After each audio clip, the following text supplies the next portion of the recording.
Welcome back to Unwrapped, where we are serving holiday helpings, the foods we love this time of year. For our Jewish friends, this holiday season means filling the table with brisket, potato latkes, and, well, the meal's just not complete without this. That's challah bread. This braided loaf is a sweet favorite, and one New Jersey company makes 150,000 loaves every year. It's tasty. Every Friday night, Jewish families the world over set their Sabbath tables, and there's one food that's front and center, challah bread. But you'll also find it during Jewish holidays. The challah bread is used for Hanukkah, holidays, and of course for Friday night Shabbat dinners. Jewish tradition calls for serving this braided bread for holidays because it symbolizes the manna, or miraculous food, that fell from heaven when the Jews wandered in the desert in biblical times. And it tastes as unique as the tradition. Our challah bread tastes very sweet, soft, fluffy, yet firm. It's a little on the sweet side, a little on the cakey side. It's a very moist loaf of bread. Every customer just falls in love with it.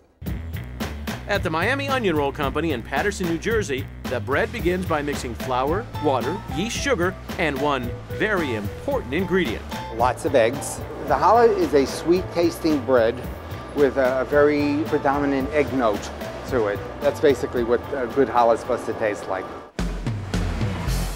Once the dough mixes together, a rabbi blesses the batch to make it kosher.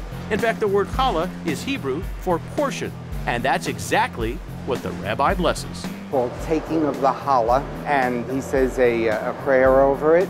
Pieces of dough are separated and burned, and a portion is set aside to show appreciation to God. Next, the 700-pound batch of dough divides into little balls. But to turn the dough balls into little braidable strips takes a special machine.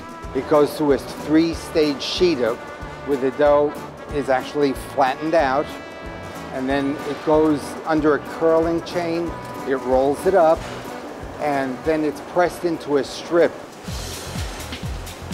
Workers take 6 dough strips and braid them into one loaf. The girls take 6 pieces of dough, squeeze the end of it to hold it together, and then they braid the 6 pieces. It's such a difficult process that we use 6 pieces of rope tied together to teach everyone to braid the challah bread.